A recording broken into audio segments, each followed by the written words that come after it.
Hola, muy buenos días a todos. En este 11 de mayo aprovecho para volver a felicitar a todas las madres del mundo y a todas las que también no lo son, porque son seres maravillosos. Les recuerdo que si necesitas apoyo psicológico, puedes encontrarnos en manejodestrés.com. Ahí simplemente entras, pones el servicio que quieres, haces tu reserva, un aviso nos llegará a nosotros y te contactarán para decirte si la sesión sería vía Zoom, Hangout o cualquiera de los medios que use el acompañante que te va a ver y el acompañante que elegiste. También tenemos todos los lunes esta charla de 10:30 a 11:30 de comunicación no violenta con Fausto, con Gaby, con Marta y los días martes a las 6 de la tarde tenemos Mindfulness para niños y los días jueves tenemos el programa Contemplar y todos los días, de lunes a viernes, de 9 de la mañana a 9:30, tenemos un grupo de práctica online. Todo eso en el perfil de Facebook de Psicología Contemplativa. Pues bueno, pues arranquemos. ¿Qué hemos visto hasta ahorita? ¿Quién me ayuda? Yo voto por la señorita que está acá abajo. Señora. Señora, perdón, disculpe, dice, sí, luego decía que mi trabajo me ha costado.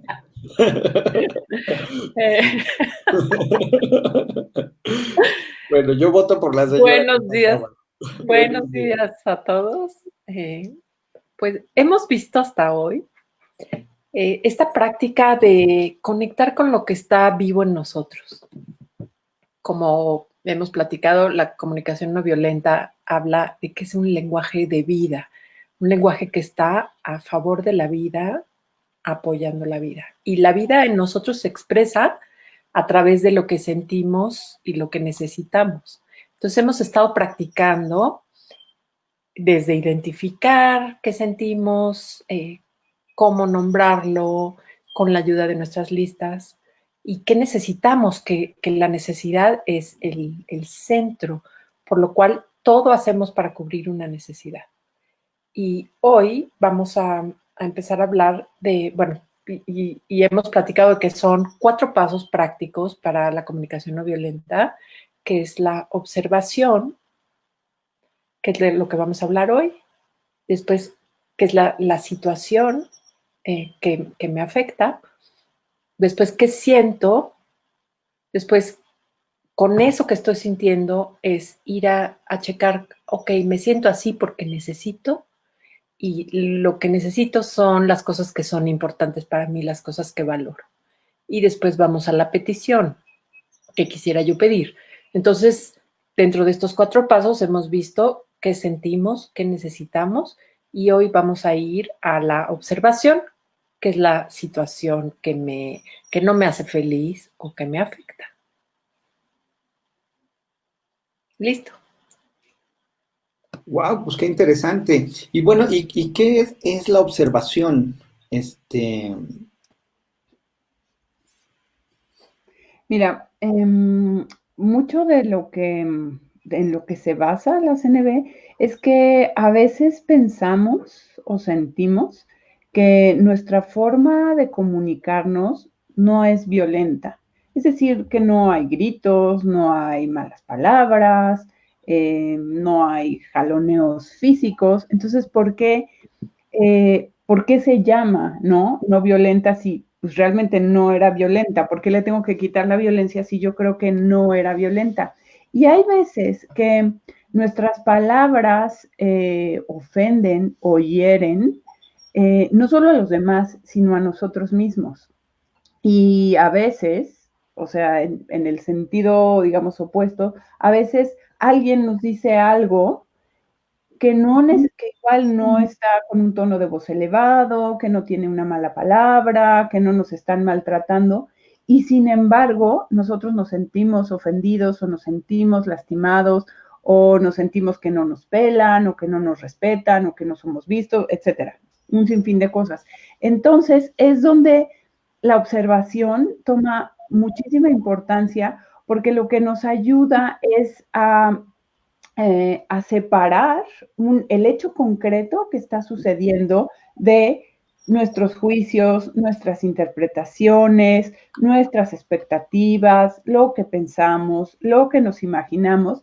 Y pues la práctica es bien importante porque te vas dando cuenta cómo hay un hecho concreto y hay muchas cosas añadidas que luego es justamente lo que nos desconecta del otro, ¿no? Tanto cuando nosotros le decimos al otro, como cuando el otro nos dice a nosotros. No sé si Fausto quisiera, si quiere, agregar algo más.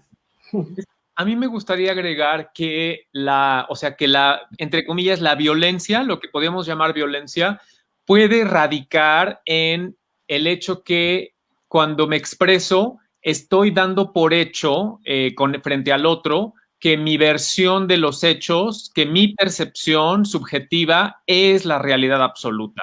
O sea, no doy el beneficio de la duda y afirmo que las cosas son de cierta manera.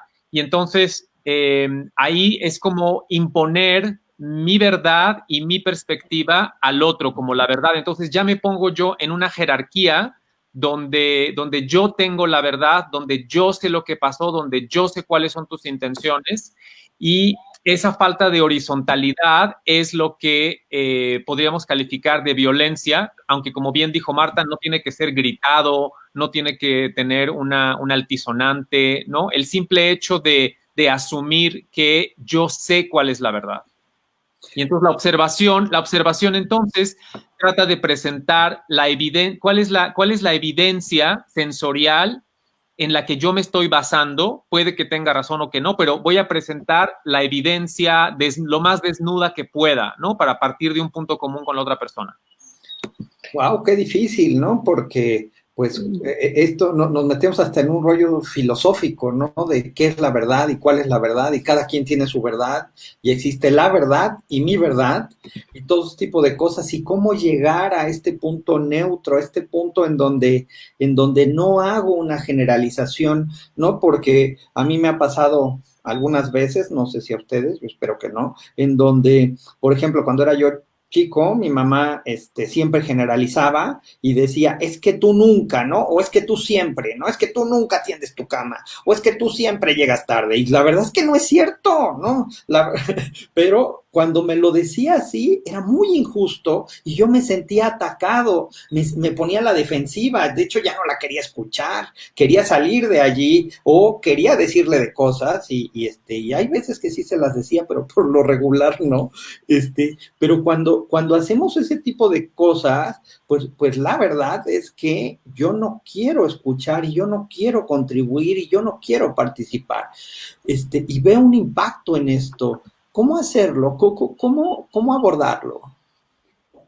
Eso que dices, Alex, es así súper importante y fundamental. Los siempre y los nunca, bueno, son aniquiladores. Y decíamos que es tanto lo que escuchas como lo que dices. Y la CNB te ayuda como aprender a reestructurar esto que dices. Porque tú dices, mi mamá me decía, nunca lavas los trastes, por ejemplo. Eso quiere decir que nunca lavaste ni una cucharita chiquita, ni un plato, y ves probable que sí lo hayas hecho, y que a lo mejor sí, muchas de estas veces no los lavabas, pero algunas otras sí.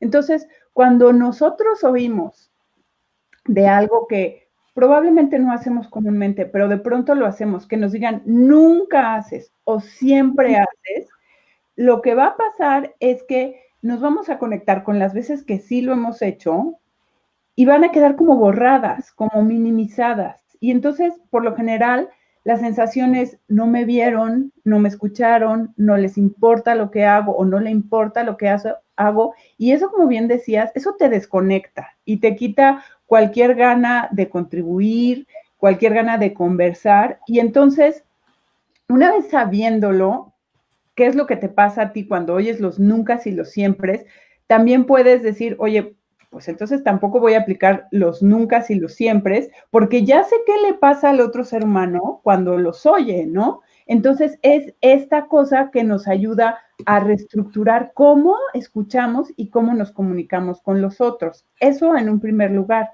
Y en un segundo lugar, diría yo también que los nunca y los siempre se van a referir a toda nuestra historia y a todo nuestro bagaje.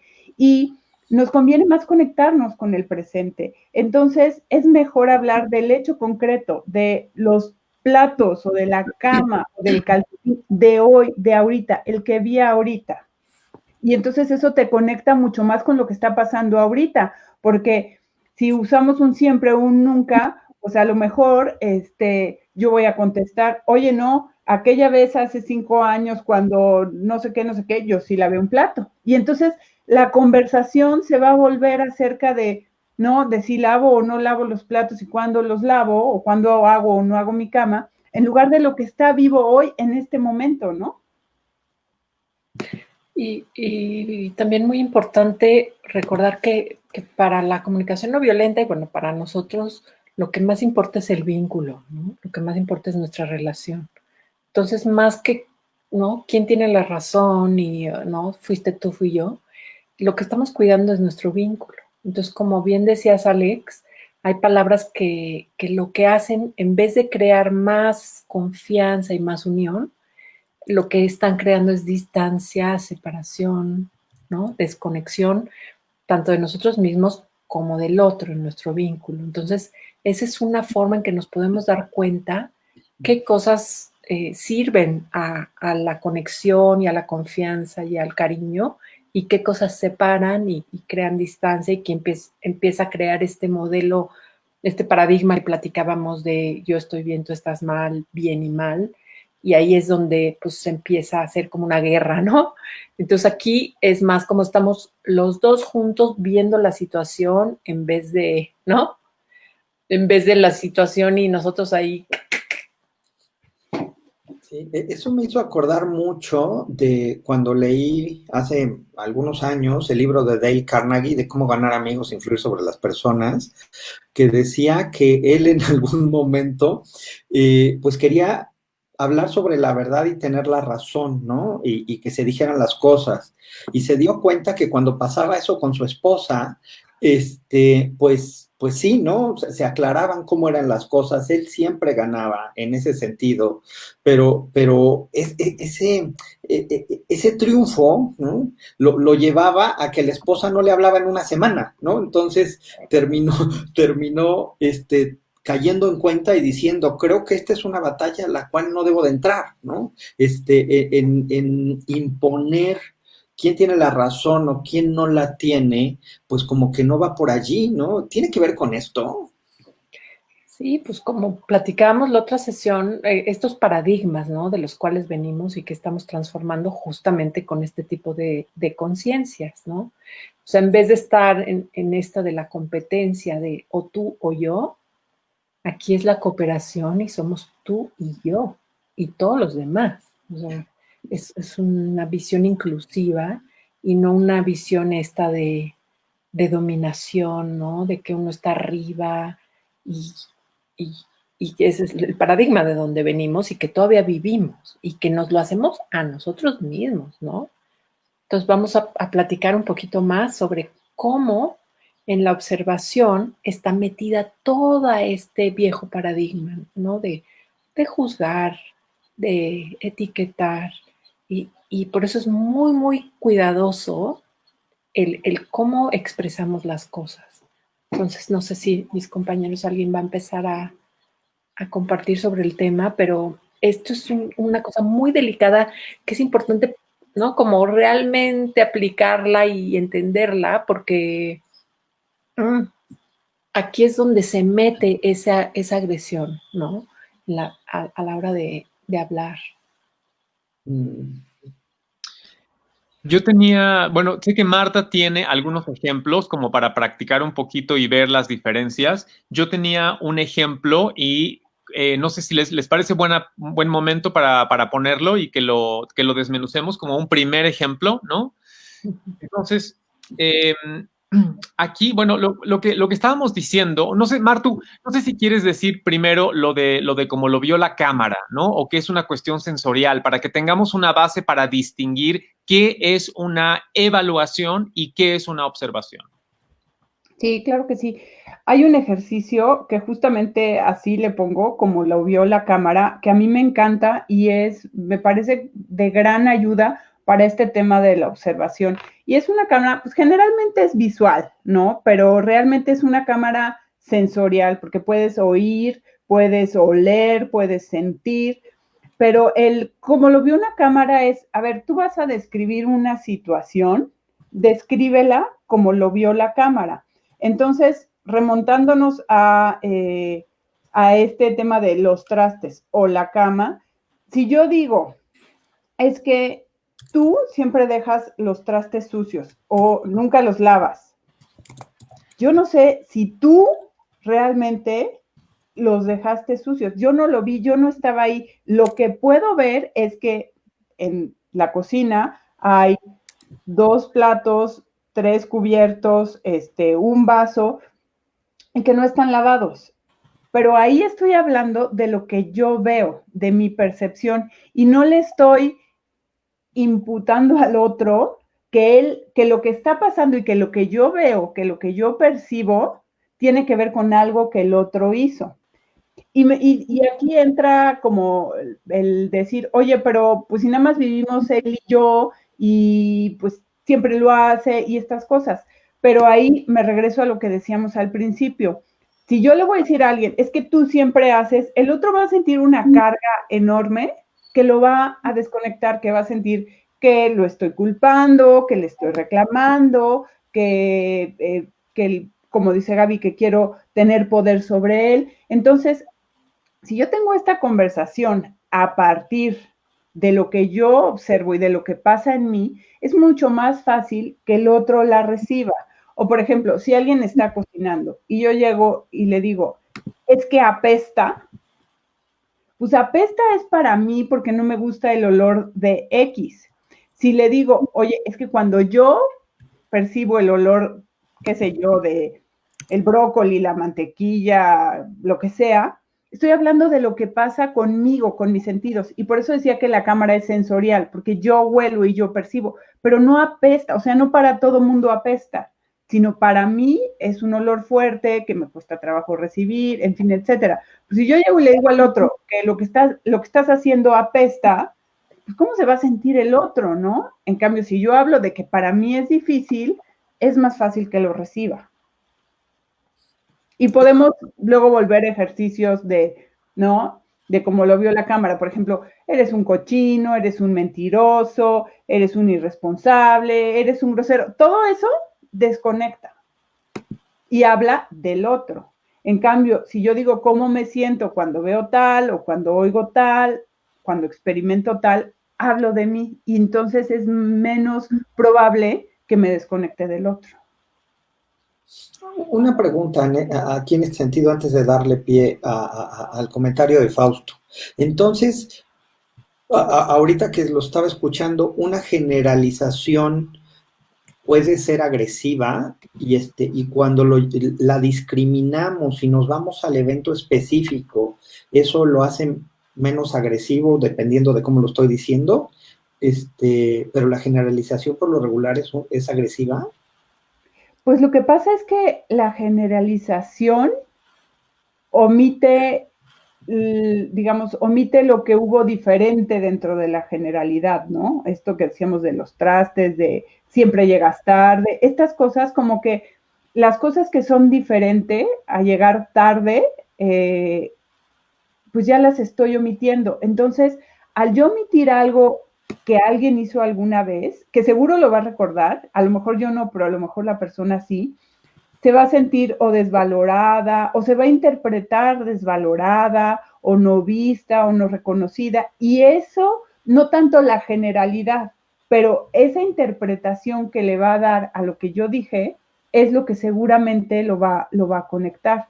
Y si alguien llega 10 minutos después a nuestra cita o 2 horas después, es más fácil que nos conectemos si yo hablo de esta cita, de este momento de, oye, quedamos de vernos a las 9 y son 9:10 y yo me pongo muy nerviosa. Eso habla de mí, de lo que me pasa y de este evento. A que llegue y yo le diga, siempre llegas tarde, ¿no? Es como, oye, pero la vez pasada yo llegué antes que tú y yo no te acuerdas, ¿no? Y creo que aquí es muy importante también saber que esto no es cierto. O sea, son hábitos de cómo nos hemos acostumbrado a expresar las cosas, pero no es cierto que siempre algo o que nunca algo. O sea, esto no es real. Esto es una perspectiva, pues, irreal. Entonces, eso, pues son simplemente hábitos, ¿no? Como el etiquetar a una persona, ¿no? Esta persona es una enojona. Es como no le dejamos espacio a la persona a hacer otra cosa más que enojona. Y aquí estamos hablando de un comportamiento que es a veces, ¿no? Entonces, tenemos hábitos de lenguaje que están creando un sufrimiento innecesario y que no son reales, ¿no? Entonces, esa es también la importancia de que estamos expresándonos desde la verdad, ¿no? Este es un lenguaje de verdad. Entonces estamos cuidando y trayendo en nuestra conciencia a qué cosas son verdad y qué cosas no son verdad de lo que expresamos. Y a mí me gustaría enfatizar esto que dice Gaby, de que cuando yo digo que nunca lavas los trastes, dice Gaby, no es, o sea, no es verdad, ¿no? Muy probablemente no es verdad. Supongamos que no es verdad. Entonces, no solo es yo diría que no solo es un hábito de lenguaje, sino que es un hábito perceptual. O sea, me estoy viendo la realidad de una forma sesgada, ¿no? De una forma generalizadora. Y yo mismo sufro porque creo que esa es la verdad cuando es solamente a dónde dirijo mi atención. O sea, ayer, por ejemplo, Alex, me propusiste un ejercicio físico de sentir una sensación de tensión en el vientre y me preguntaste, a ver, ¿cambió, no cambió, fue la misma? Yo te dije, no cambió, ha sido la misma por 10 minutos. Y tú dijiste, de verdad, no ha fluctuado nada, no ha disminuido, no ha aumentado, no se ha movido. Y yo dije, no. Entonces, un poco es que no me di cuenta, no puse suficiente atención con sensibilidad a la sensación para ver cómo cambiaba. Entonces, cuando yo digo que nunca lavas los trastes, es porque probablemente no estoy recordando o no estoy poniendo mi atención ahí todo el tiempo y lo que me acuerdo es que no me acuerdo de ninguna vez que los hayas lavado, pero no es esa la verdad. Entonces, es un hábito perceptual y nos invita esta herramienta de la observación a cuestionar nuestras percepciones y a indagar cuáles son las historias que nos estamos contando y que nos generan sufrimiento a nosotros mismos y tratar de irnos a las evidencias. Wow. Y entonces, ¿cómo observar para no poner un juicio? ¿O estamos hablando de quitar el juicio o no? Pues, ahorita escuchando todo esto, como que es, ya con lo que estaba diciendo Martu hace rato, de observar, pero sin juzgar, ¿no? Simplemente ver la imagen tal y como es. Y para mí eso es muy difícil. Sí, ¿cómo lograrlo? ¿Cómo hacerlo? Yo diría que necesito que me ayuden y me enseñen, porque la verdad yo no puedo. Me gustaría nada más hablar otra vez, aprovechar, decir que los juicios y las evaluaciones no son siempre en sentido negativo. O sea, por ejemplo, voy a decir, ay, este cuarto está decorado muy bonito. Entonces, eso para la persona que decoró el cuarto, para el dueño de la casa, puede resultarle grato, no hay una agresión. Pero ustedes dirían que es una observación o que es una evaluación. Este cuarto está decorado muy bonito. Para mí es una evaluación. Y me regreso tantito a lo que decía Alex, que, oye, pero ¿cómo le hacemos? A mí en este punto me ayuda mucho el cómo lo vio una cámara. ¿La cámara ve bonito o la cámara ve este color, este otro color, este cuadro, tal? Entonces, para mí, cuando como que dudo, como que digo, híjole, sí, no, para mí es clarísimo que así son las cosas, ¿eso lo puede ver la cámara? O sea, la cámara puede ver a alguien desobediente. Y entonces eso a mí me ayuda mucho para decir, ¿esto lo puede o no lo puede ver la cámara? Y por ejemplo, si alguien dice, este cuarto está decorado muy bonito, yo le puedo preguntar, bueno, pero, o sea, ¿qué estás viendo con tus sentidos que te lleva a sentir o a decir que está muy bonito? Entonces, ¿cuál podría ser una observación que sustituyera a esta evaluación? ¿Qué puedo decir en vez de el cuarto donde está Gaby está muy bonito, por ejemplo? El muy bonito, para mí, ahí ya denota una preferencia, ¿no? Como que para mí es agradable, es como cuando decían hace rato de si el brócoli apesta o no apesta, ¿no? Sí, es simplemente mi preferencia. Ahí es en donde el decir está muy bonito ya es que para mí lo está, ¿no? Ahí ya trae como que una valoración, pero como ahorita a ver si voy bien, y es simplemente el cuarto está, ¿no? Y ya que esté bonito, que no esté bonito, es una preferencia mía. Entonces, podría yo decir, por ejemplo, el cuarto donde está Gaby tiene colgado un cuadro y tiene uno con un color rosa en el centro y tiene unos cojines naranjas, por ejemplo, ¿no? Y esa es un ejemplo de una observación. Aunque hay niveles de sutileza, porque o sea, el simple hecho de decir cojines es una convención, o sea, se usa como cojín, no se usa como cojín. Para Gaby el cojín es una mesa porque se lo pone en sus muslos y ahí come. O sea, entonces hay muchos niveles de sutileza, ¿no? Pero simplemente otro ejemplo, puedo decir, en esta habitación hay fotografías de animales y de paisajes naturales, ¿no? Y eso a mí es lo que me hace sentir como energetizado, por ejemplo. Entonces, ese es un poquito de describir lo que estoy percibiendo sensorialmente en vez de evaluarlo como muy bonito. Sí, yo creo que podemos dar ejemplos, ¿verdad? Creo que esto es importante, dar ejemplos para entenderlo con manzanitas, porque yo me acuerdo que era así como que, ¿cómo? Como pregunto tú algo. Compartiendo nuestro público a ver si lo va entendiendo, ¿no? Sí, estaría bueno que, bueno, en primer lugar, saludo a Esther, a Dirabodi, a Lilian, a Carmen, a Marcela, a Hugo, a Adriana, a Ricardo, a Georgina, a Mar, pues que nos digan que si está quedando, pues claro, y algún ejemplo, ¿no? Sí, ejemplos. Los ejemplos son buenísimos para ir procesándolo. Entonces, lo que queremos invitar es a que traigan, que me imagino que ahorita con esta convivencia intensa familiar tenemos muchos ejemplos, es a traer una situación concreta que no nos haga feliz o que nos afecte. Y puede ser algo que dijo una persona o algo que hizo, o sea, fue algo que yo observé que hizo, como decía Marta con la cámara de video, que hizo la persona, o dijo. Y entonces podemos citar, ¿no? Entre comillas, lo que la persona dijo. Y bueno, aquí se puede incluir, como decía Fausto, los pensamientos que tenemos acerca de eso, ¿no? Que a veces los pensamientos también nos meten ahí en una conciencia, ¿no? Entonces, esa sería, si tienen ustedes una situación concreta que estén viviendo y lo importante aquí con las observaciones es traer, como decían mis compañeros, traer una situación concreta que estén viviendo y queremos nombrarla. Entonces, pueden traer sus ideas de qué situaciones están viviendo ahorita, una situación que no te hace feliz o que te afecta. Y me encantaría entonces, en lo que nuestro público piense en unos ejemplos, dar este ejemplo de un papá y su hijo y cómo tenemos 4 niveles, ¿no? Empezando, les quisiera dar estas 4 oraciones y que me digan si ustedes escuchan una evaluación o una observación, ¿les parece?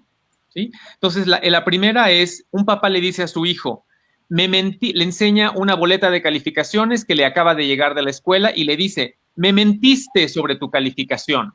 Entonces, ahí les pregunto si están escuchando una observación o una evaluación.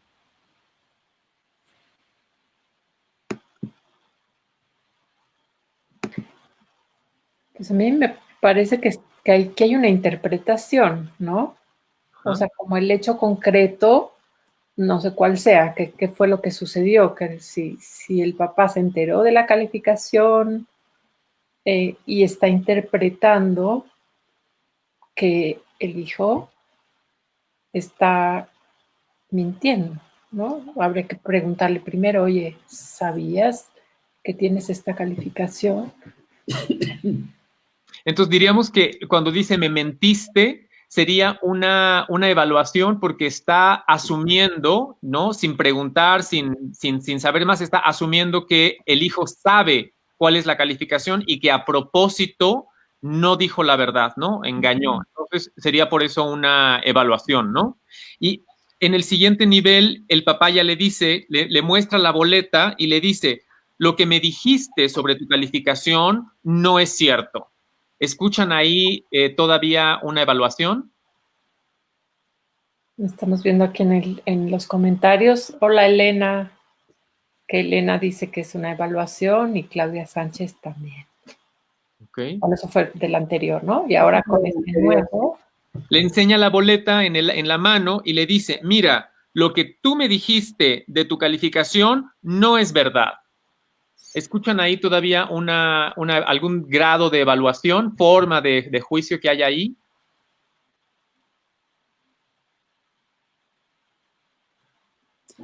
¿Alex o Marta? Pues, para mí sigue siendo una evaluación. Ok.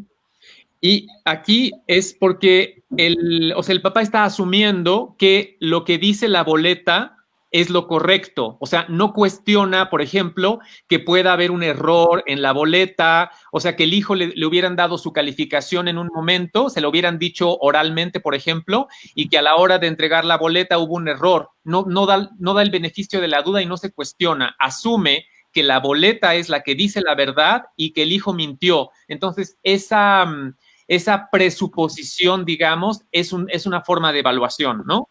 Y aquí se mueve un poquito y el papá le dice, tú me dijiste que sacaste 8 en matemáticas, pero este reporte de la escuela dice que sacaste 6, ¿no? Entonces, ahí escuchan evaluación o observación.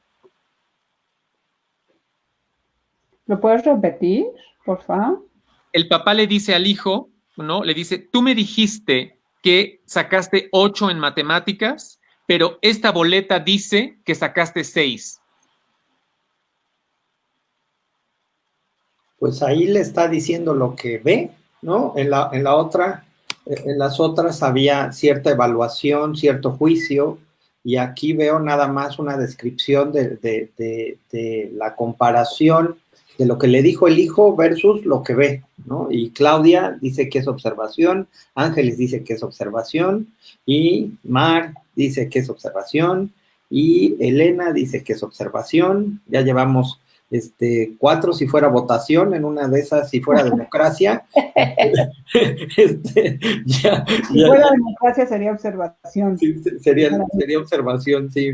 Ya solo nos falta una más y me encantó lo que dijiste, Alex, porque dijiste, aquí el papá le dice al hijo lo que vio, ¿no? Pero fíjate cómo empieza la frase, dice, tú me dijiste que sacaste 8 en matemáticas y este reporte dice que sacaste 6. Entonces, todavía sí es una observación, efectivamente, pero está hablando de lo que tú me dijiste y ya no pone en duda si yo escuché mal, si me acuerdo mal, si me confundí, si no lo pongo en duda, estoy afirmando que eso fue lo que tú dijiste.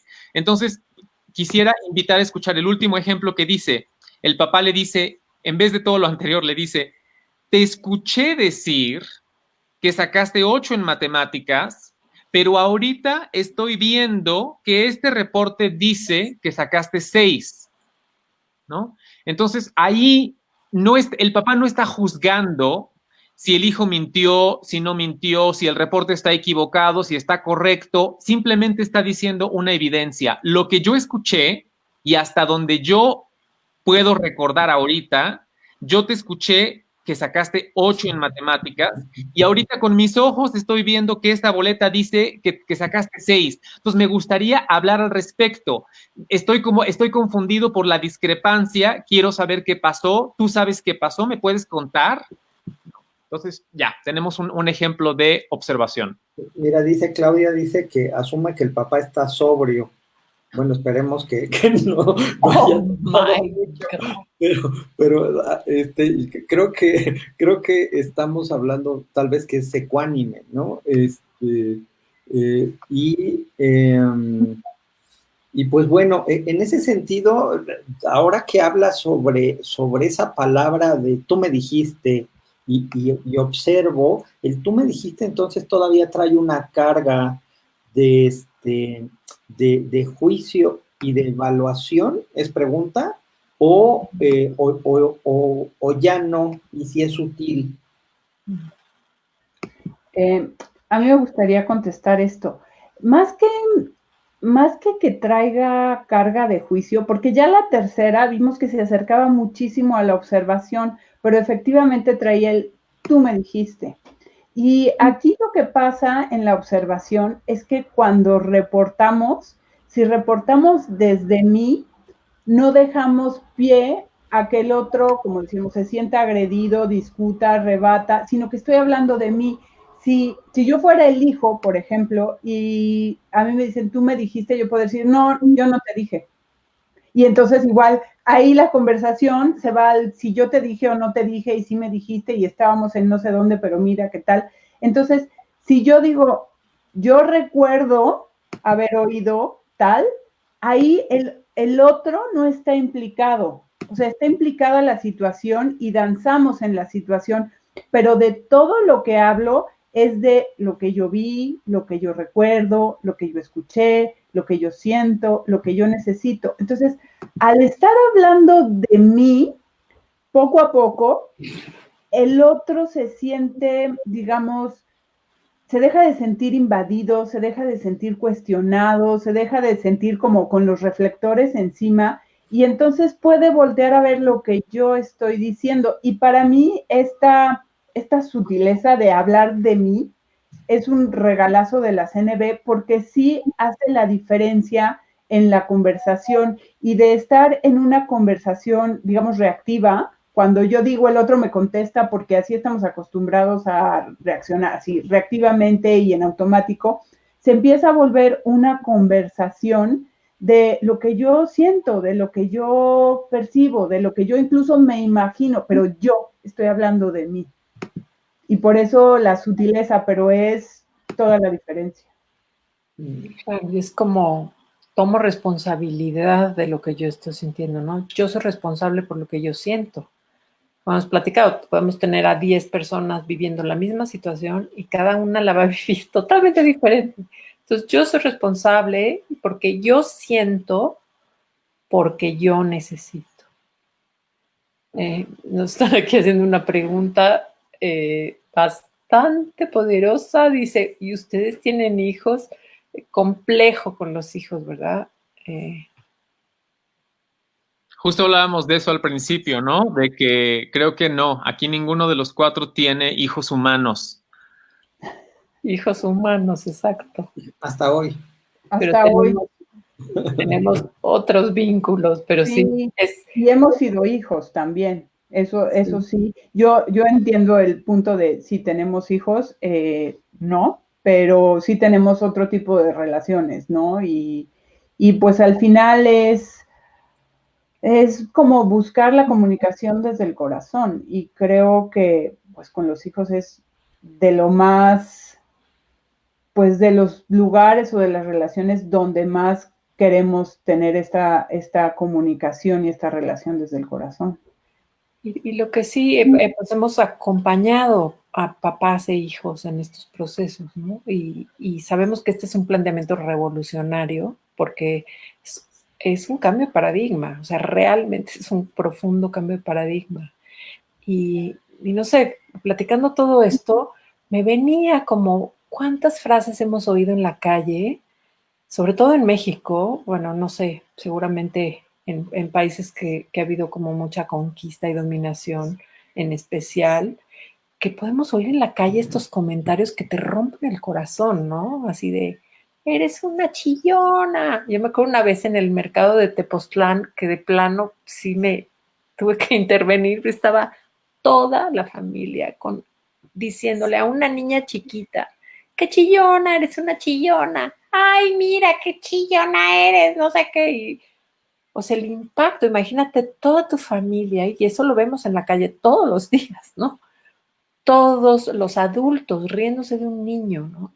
Y diciendo, eres tonto, ¿no? Lo hiciste mal. O sea, acostumbramos a estos juicios que lastiman profundamente nuestro ser. Como platicábamos desde la escuela, ¿no? O sea, eres un chiquito que estás empezando a hacer tus letritas y lo primero que tenemos es una evaluación de esa rayita que yo estoy haciendo desde mi creatividad y mi alegría de jugar de niño, de hacer mi primer rayita, y la respuesta que tengo es o una palomita o un tache rojo. O sea, estamos metidos en un mundo de evaluación, ¿no? Palomita y tache. Y tenemos ese hábito porque así aprendimos, ¿no? Como los changuitos, aprendimos 3 marometas y son las que sabemos hacer muy bien. Entonces, todo el tiempo estamos palomita y tache porque, pues, esa es nuestra cultura, ¿no? Del palomita y el tache. Entonces, queremos crear otra forma de comunicarnos donde, oye, quiero saber cómo es para ti, hijo. A ver, ¿cómo estás tú con sacarte 6? Y conectar, ok, yo como mamá siento una ansiedad, o como papá, de que te saques 6, porque yo quiero que tú tengas una vida próspera, ¿no? Que estés, ¿no? Que te vaya bien, que florezcas en la vida, y me preocupa que te saques un 6 en la escuela. Entonces, primero, y con los papás, como preguntaba Yamel, muy importante la autoempatía como padres, ¿no? Muy importante porque hay una carga muy fuerte al ser padres, una responsabilidad fuertísima y una chambota, porque nosotros nunca aprendimos esta comunicación y luego, ¿cómo lo hacemos con los hijos? O sea, esto es, recordando, esto es algo nuevo que estamos ofreciendo y que se practica y toma su tiempo, ¿no? De agarrarle la onda y a veces puede ser complejo de entender, pero para empezar es como padres en una situación difícil, es como darme primero un espacio. Uf, ¿cómo me siento? ¿Qué necesito? Hacer esta pequeña pausa que con la plena conciencia, con el mindfulness es una práctica muy importante, ¿no? Hacemos una pequeña pausa, siento que ya me estoy enojando, me doy una pequeña pausa y si es necesario me voy a dar una vueltita, me voy a respirar y puedo hacer esta práctica de autoempatía. ¿Qué siento? ¿Qué necesito? ¿Verdad? Para después, ya que estoy yo más tranqui, igual le pido a una amiga, a mi hermana, a mi vecina, a mi pareja que me echen una empatía y después, ok, puedo hacerle la empatía a mi hijo. Oye, ¿qué será? ¿Qué será que esté pasando, no? O sea, es más como desde la curiosidad de, oye, hijo, ¿cómo estás, mi hijo, que sacaste un 6? Quiero saber cómo estás, si necesitas alguna ayuda, a lo mejor algo no quedó claro, o sea, más desde el interés de saber cómo estás, hijo, con tu 6. A lo mejor el hijo dice, no, puede estar sufriendo por sacarse un 6. Entonces, es escuchar con cariño y con compasión a mí y lo que me está pasando a mí y al otro, en este caso al hijo o a quien sea, ¿no? Oye, ¿cómo estás con esto? ¿No? ¿Necesitas ayuda? ¿Te puedo ayudar de alguna manera? Por ejemplo, yo de niña no preguntaba y, o sea, me acuerdo de una vez que me cambiaron de colegio y era otro sistema completamente. Yo lloraba todas las mañanas, lloré por un año, imagínense el impacto. Tengo un trauma muy fuerte con la escuela. Lloré un año completo porque no entendía el nuevo sistema. Y nunca le pregunté a nadie. Y no me vinieron a decir, oye, ¿cómo estás? ¿Qué necesitas? ¿Estás bien con el cambio de escuela? O sea, esa conciencia, oye, un cambio de escuela es algo muy fuerte. Y eso, o sea, poderle preguntar a los hijos, ¿qué necesitas? Aquí, bueno, ya tomé mucho el micrófono. Claudia dice, habría que ver si ese padre le afecta el número o la honestidad. Sí, y aquí pues pasa mucho que como papás es eso, yo quiero que mi hijo le vaya bien, que sea próspero, que le vaya bien en la vida. Entonces es muy fácil que salga la ansiedad y el miedo y desde ahí es donde vienen nuestros comentarios de juicios o de, ¿no? O de dar consejos, no deberías de hacer y de buscar soluciones. A mí me pasa personalmente en situaciones donde siento mucha ansiedad, me cuesta hacer esas pausas, ¿no? Bueno, ya me callo porque ya agarré mucho el micrófono. Solo estoy recordando, Martu, que tú tenías una buena lista de ejemplos y no sé si todavía los quieres compartir como para que acabe de aterrizarse las diferencias. ¿Sabes qué? Estoy dividida porque tengo la parte de los ejemplos, pero me gustaría mucho agregar algo a lo que está diciendo Gaby y al tema de los papás y los hijos, porque, y son muchas cosas, entonces espero que lo pueda decir concreto, rápido y de la mejor manera. Tenemos Pero 4 programas más para los ejemplos. sí, también podemos hacer ejemplos para dentro de 8 días. Buenísimo, gracias, Alex. Una, una cosa entre los papás y los hijos, sobre todo cuando vemos papás regañando fuerte a los hijos, diciéndole cosas fuertes, como el ejemplo que dice Gaby ahorita, es que no estamos en un sistema de víctima y victimario y de ver quién es el bueno y quién es el malo. Estamos hablando de seres humanos, aunque uno tenga 6 añitos y el otro tenga 30, o uno tenga 15 y el otro tenga 40, o uno 80, estamos hablando de seres humanos. Entonces, yo he visto de pronto comentarios vi una mamá que le decía a su niñita tal y tal y tal, y sí, cosas fuertes y cosas con las que evidentemente muchos de nosotros no estamos de acuerdo, espero que la mayoría o todos, y entonces quería yo agarrar a golpes a la mamá. Y es como, no, espera. O sea, por un lado, hay que sostener a la criatura para que ya no la regañen, para que no la violenten, para que no le peguen a lo mejor, pero también hay que voltear a ver qué está pasando con la mamá o qué está pasando con el papá. Está actuando completamente reactivo. No sabemos, y es muy probable, que su historia sea la misma y que a él le quisieron enseñar que la forma de actuar correctamente era a partir de que te dijeran chillona, mal portado, malcriado, te va a llevar el robachicos, te voy a dejar con el policía. O sea, ¿cuántas frases de estas que hemos oído sin fin de veces que están bien normalizadas? Y entonces es muy probable que ante una situación donde el papá o la mamá se asustó, se preocupó, tuvo mucho miedo, diga estas cosas.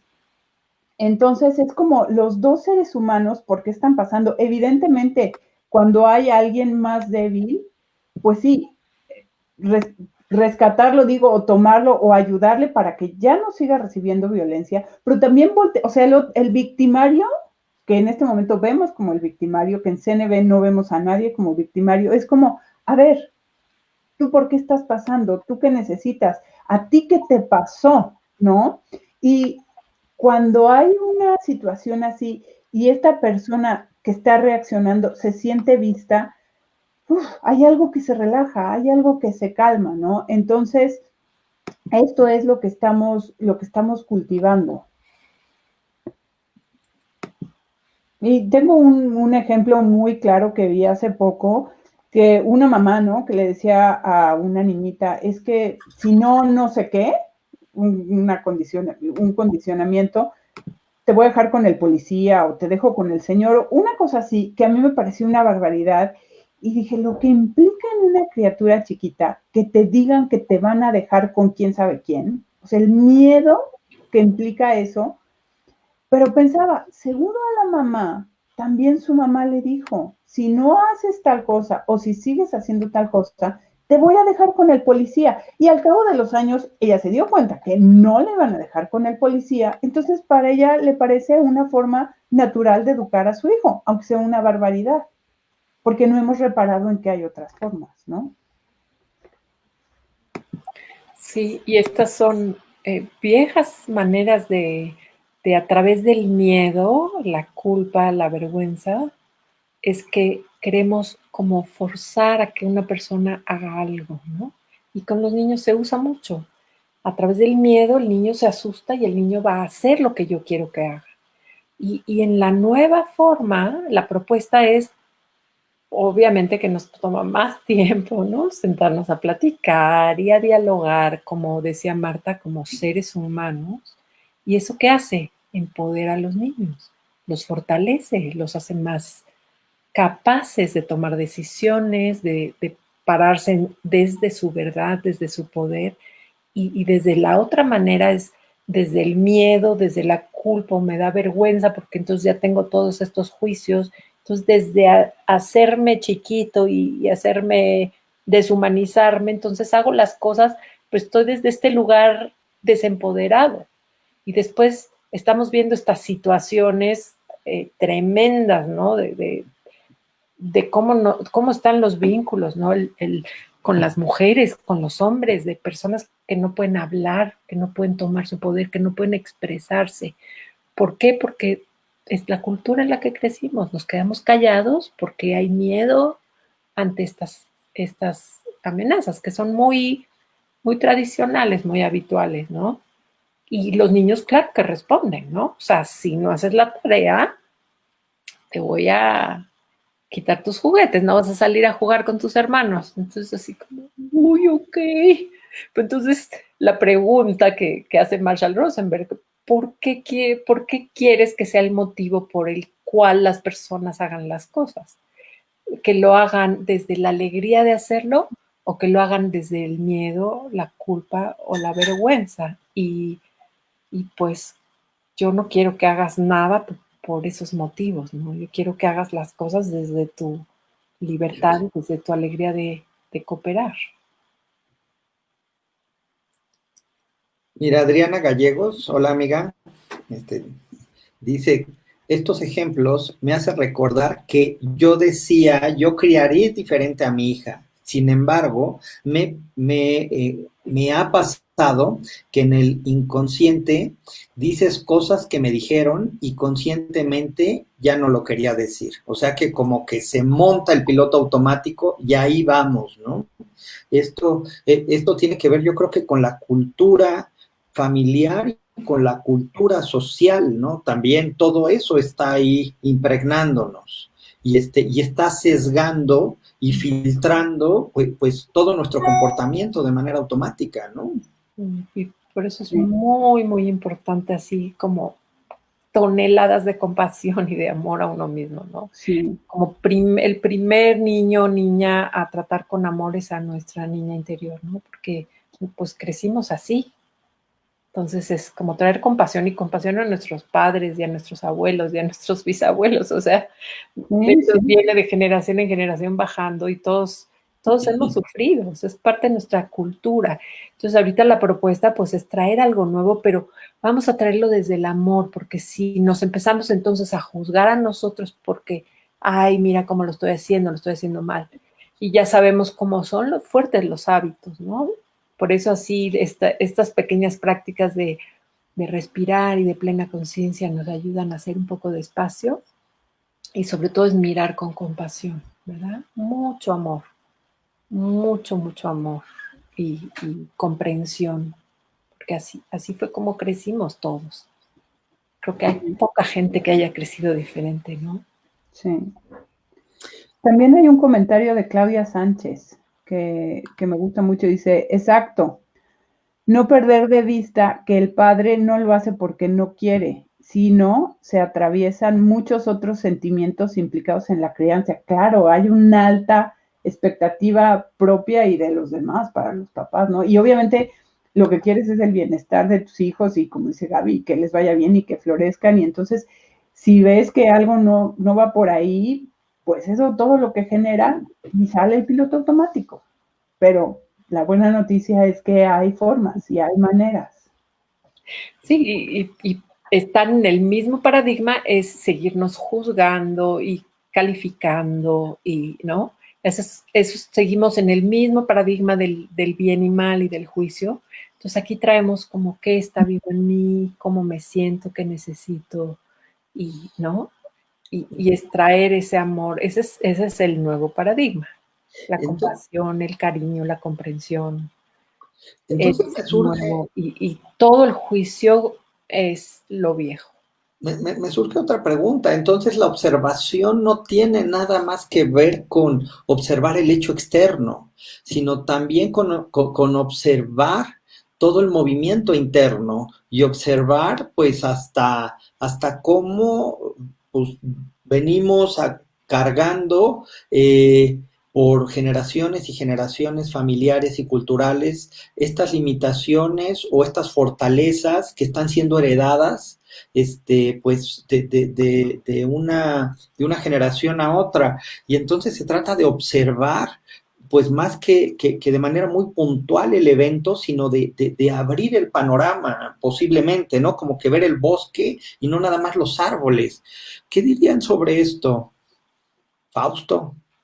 A mí lo que me surge escuchándote es, para regresar tantito a la parte técnica de la observación, es que muchas veces puedo como confesarle al otro la parte interna que tú mencionas, que es qué historia me estoy contando, ¿no? Se me ocurre ahora simplemente el caso de la boleta, ¿no? Si yo como papá simplemente le digo a mi hijo, oye, es que cuando veo esta boleta, ¿no? Que dice 6, y recuerdo una conversación que tuvimos, me estoy contando la historia de que no me tuviste confianza, por ejemplo. Es algo que yo me cuento, es algo que yo interpreto y se vale tener esas suposiciones, pero es bien interesante reconocerlas como suposiciones, como interpretaciones y como historias que yo me cuento a partir de una evidencia, digamos, y se las puedo confesar a la persona, ¿no?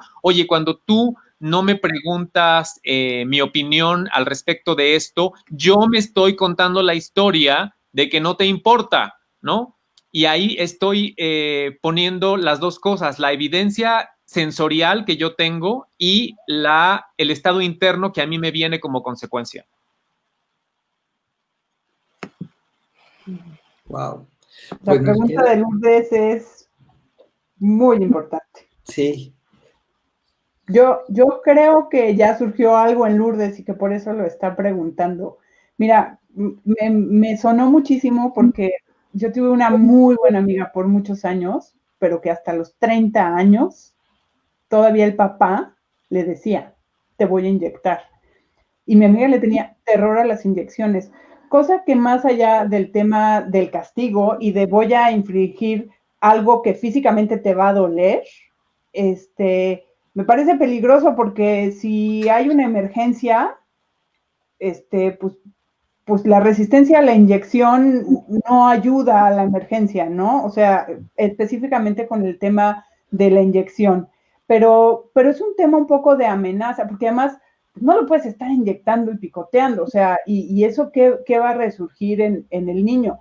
Más bien un poco como, ¿qué es que creo que dijiste, se porta mal, mi sobrino siempre lo lastimamos diciéndole, cuando, o sea, ¿qué es lo que sucede? ¿Qué es lo que detona que le digas, te vamos a inyectar, ¿no? Y ahí me pararía un poquito en el tema de la observación, en el tema de los sentimientos. Oye, es cuando él hace algo, deja de hacer algo, y entonces, ¿qué sucede? Y a lo mejor, digo, necesitaríamos más saber de qué se trata, ¿no? Pero a lo mejor ver qué está pasando y a lo mejor sí en algún momento tener una conversación sobre las inyecciones y decir que las inyecciones no son malas y no son para lastimar y que pueden salvar una vida, ¿no? O sea, me preocupa mucho el tema de que si en algún momento hay un tema de que una inyección puede hacer la diferencia para estar saludable o no, pues que haya esa resistencia, ¿no? Y me toca muy de cerca por lo que les platiqué.